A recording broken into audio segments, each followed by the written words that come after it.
Good morning, or depending on when you're watching this, good afternoon, good evening, or good night. My name's Ross, and as always told, out of Voice of Radio. So today we've got 4 new Pokemon, and those 4 new Pokemon all come with artwork rares, and there is a lot to get excited about. So let's start off. Oh, I don't know where to start. There's too many fun ways to start. Let's start off with one of my least favorite Pokemon from Gen 9. It's a Espathra. I think that's vaguely how to pronounce it, although, I mean, I've looked it up. It is Espathra, or thereabouts, but I'm probably saying it badly with my silly Cornish accent. The point is, this Pokemon is one of my least favorite Gen 9 Pokemon. The basic is adorable, and then it evolved into this. But look at the artwork rare, the illustration rare by Akira Igawa. Now, I've been a fan of Igawa artwork for a while. I've said this on the channel a long time. They're doing phenomenal work over in the One Piece card game as well at the moment. But even by their, frankly, very high standards, oh my word, this is ridiculous. This is just... I mean, outside of, Okacheke and Haganosuke, the artists, I just love everything they do. This is one of the best cards we've seen. Just the sunrise, I think it's a sunrise, coming over there. Everything about this card, other than the Pokemon itself, is brilliant. Honestly, I would love to take all the text off this card, take the Pokemon off this card, and just have that landscape just up on my wall in my studio. That would be amazing. So yeah. Love this card, huge fan. What does it actually do? Translations from myself, though I have checked with the lovely Antoine Boulet to make sure I've not gone and done a silly. It's got an ability that reads, when you play this card from your hand to evolve one of your Pokemon, you may use this ability. During your opponent's next turn, prevent all damage done to this Pokemon by your opponent's attacks. Oh, also as a side note, the T-Zero artwork is brilliant. I met T-Zero when I went to Creatures. That was fun. So yeah, this is a good ability. This is a really good ability. Basically gives you immunity for a turn, which is kind of brilliant, honestly. It's the same ability that we saw on Mimikyu V back in Brilliant Stars. Pretty much exactly. Except that was a play, this was an evolve. And this is one of those ones where you need to kind of be ready for it, right? You need to make the most of it. But having a Pokemon that you can evolve up and then basically force your opponent to either attack the bench or do nothing this turn? Yeah. And sure, your opponent is probably going to do that, let's be clear. Your opponent is going to go, well, I can't go after the active, let's go after the bench.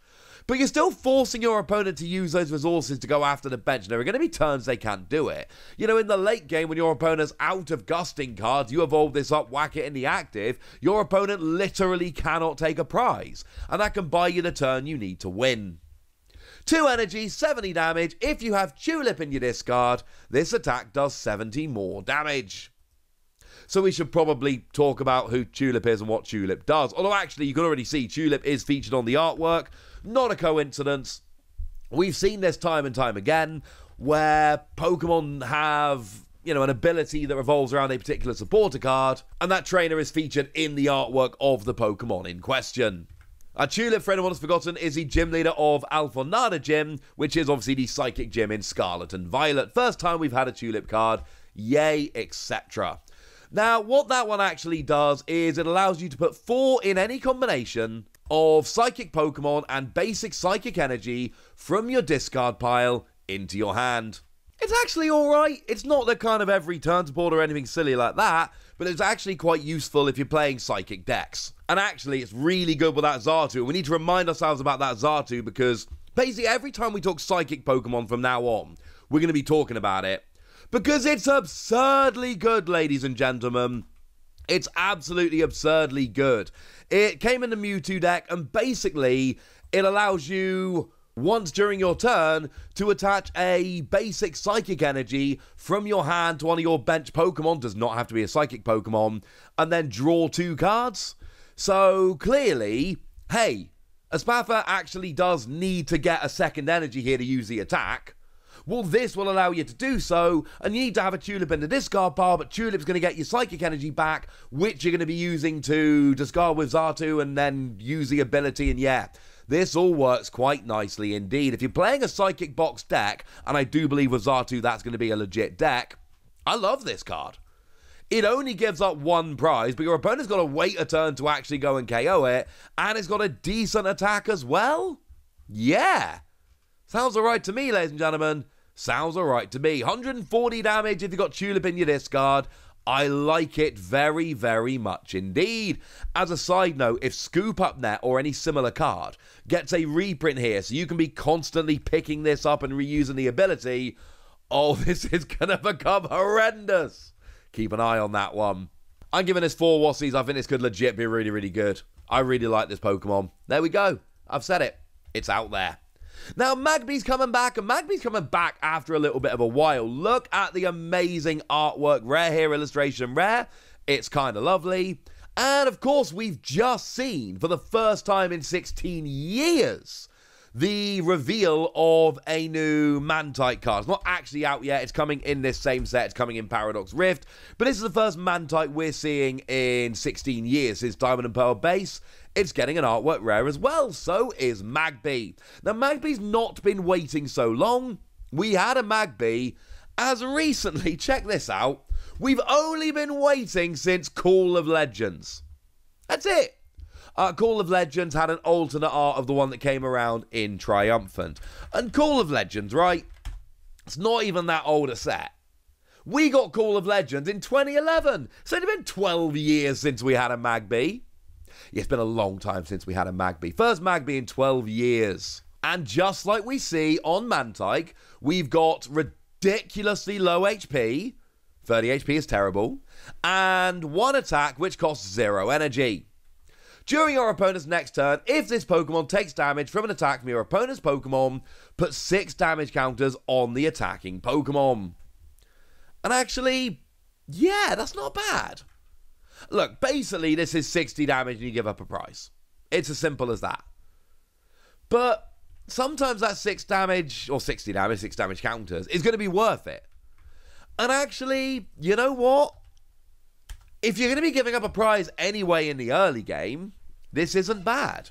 I'm not saying it's good, and I'd honestly rather just have no energy 60 damage, but that would be too good at KOing basics turn 1. So I understand why it's not. This is okay. If you're the kind of deck that wants to go behind on prizes, I showed you that new tool the other day that reduces damage by 40, but only if you're behind on prizes. Yeah, this is not bad. If you want to give up a prize in the early game, if you want to go behind on prizes, this will do. That's the best I can tell you. I give it between 2 and 3 Wassies, but I give half Wassies. That would be barbaric. It's not actually that good. I'm sorry. But we do have ourselves a new Veluza, and look at the Kato artwork. And then look at the artwork rare. Now, look, Shibuzo does great work, and this is a great card. I prefer the Kato artwork. I'm sorry, I just really love this artwork. Sometimes Kato art makes me very happy. This is one of those. I like both the art. I prefer the regular. Sorry, we can know about it. Now, what we got here is a really nice ability. If this Pokemon is in the active spot and is knocked out by damage from an attack from your opponent's Pokemon, move 2 water energy from this Pokemon to one of your bench Pokemon. Yeah, it's not bad. It's like a double EXP share onto whatever Pokemon you like. Whereas the EXP share, you have to kind of put it on a Pokemon and then, maybe that's not actually the one you want, but it's too late now. This, you get to put them onto any Pokemon. It's alright. It's a nice little bonus. Like, if you're going to give up a KO, if you're going to give up a prize, you might as well get something out of it. And here, you're moving 2 energy, and that's getting something quite nice out of it. So, yay, go team, etc. It's alright.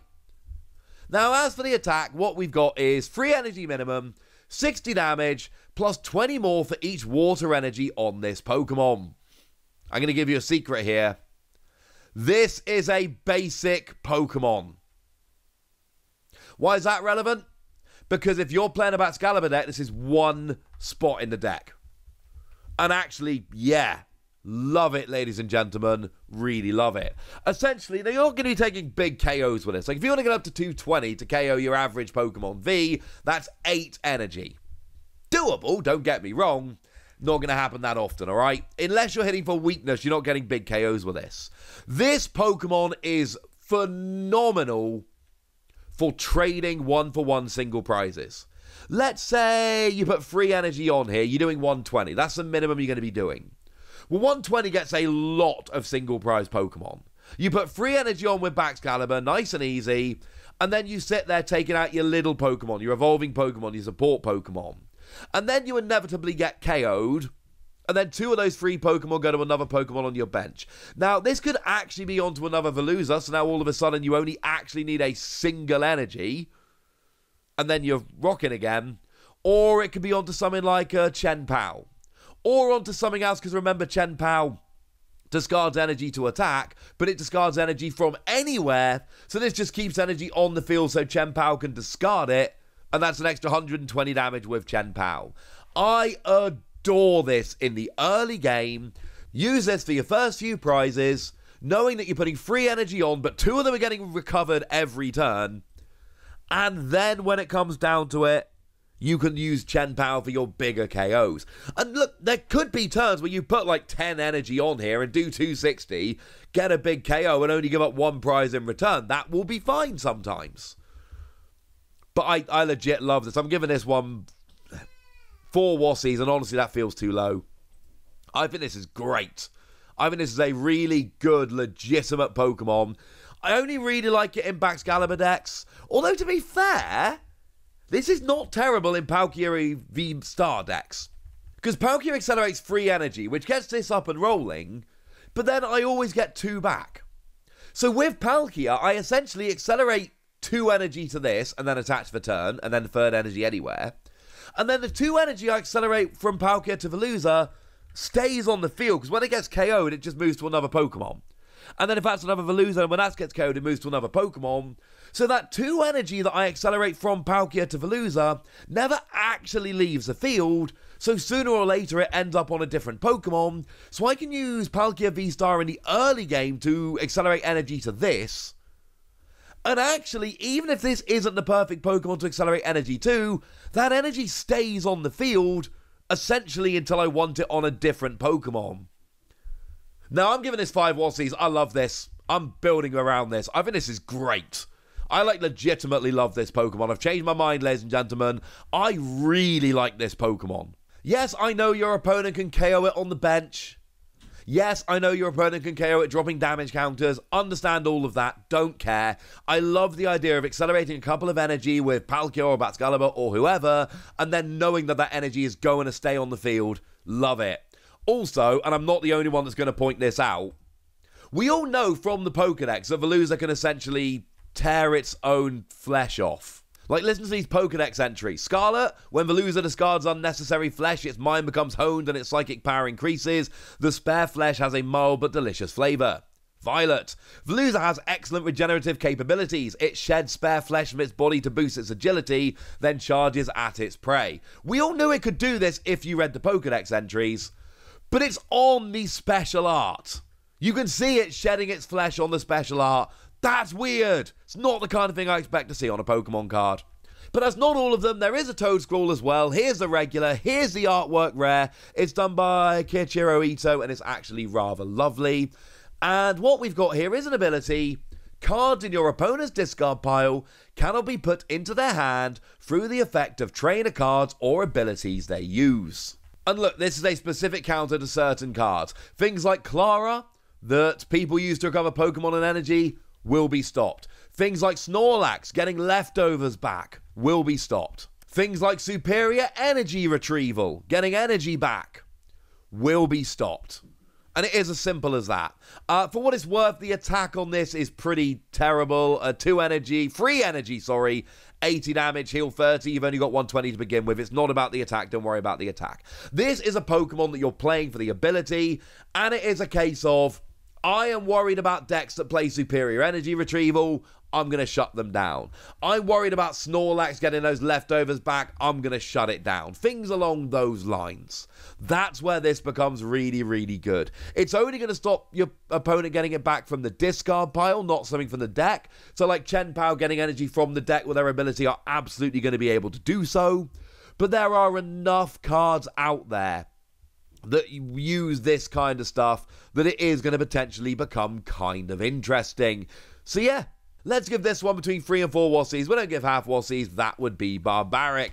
Not a stunning card which is going to see play in every single deck, but one that is going to be very useful in certain decks, and that's rather lovely.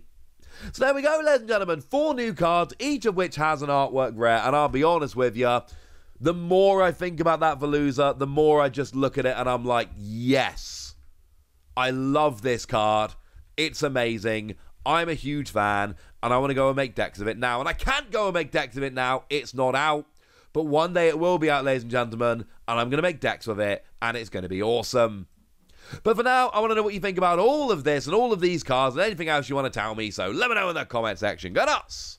Be nice. And then make sure you like this video, subscribe to this channel, follow me on Twitter at @TheWasi. That's where we talk about Pokemon and card games and Pokemon card games, all kinds of fun things. And please do consider checking out patreon.com/PTCG Radio, where you can support the channel, get some bonus podcasts, join a Discord, and all kinds of fun things. Oh, and get shoutouts on the channel, like the lovely Dojo, who's been a supporter of ours for a little while now and is a very lovely person. So shout out to them for the support and the loveliness. But by far the most important thing as always, look after yourselves till next time, would ya? Thank you very much for watching. My name's Ross, and you've been watching PTCG Radio.